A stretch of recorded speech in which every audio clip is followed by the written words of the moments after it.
মালিক, আপুনি সদায় বুধবাৰে নদীলৈ কিয় আহেনো? মই সদায় সুধিম বুলি ভাবোঁ, কিন্তু নুসুধোঁ। আপুনি আজি বাইদেউক মেডিকেলত থৈও আহিছে। বাইদেউৰ কি হৈছেনো? প্ৰেছাৰহে উঠিছে, একো নহয়। আৰু এই নদীখনৰ লগত মোৰ বহুত কথা জড়িত হৈ আছে। বহুত ডাঙৰ কথা, যোনটো মই তোক আজি ক'ম।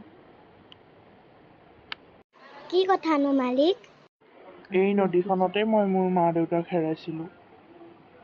যেতিয়া দেউতাই মাছ ধৰিবলৈ আহিছিলে, তেতিয়া দেউতাই ইয়াত উটি গৈছিলে আৰু সেই দুখত মাও পৃথিৱীৰ পৰা গুচি গ'ল। মালিক, আপুনি সেইটো কাৰণে সদায় আহে।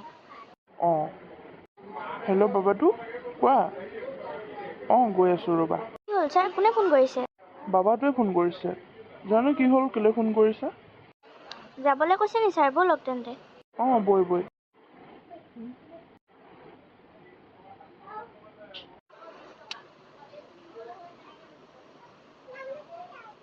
বাবাটো, তুমি মোক কিয় মাতি আনিলা? দেউতা, তুমি পাহৰিলা নেকি? আজি মোৰ জন্মদিন বুলি। ৰাতিপুৱা তোমাক মই কৈছিলোঁ নহয়, তুমি এতিয়াও পাহৰি থাকিলা। সেইটো কাৰণে মাতি আনিলোঁ। মই পাহৰিছিলোঁৱে নহয়। হেপী বাৰ্থডে বাবাটো। বুঢ়া হৈছোঁ নহয় এতিয়া, সেইটো কাৰণে পাহৰি যাওঁ।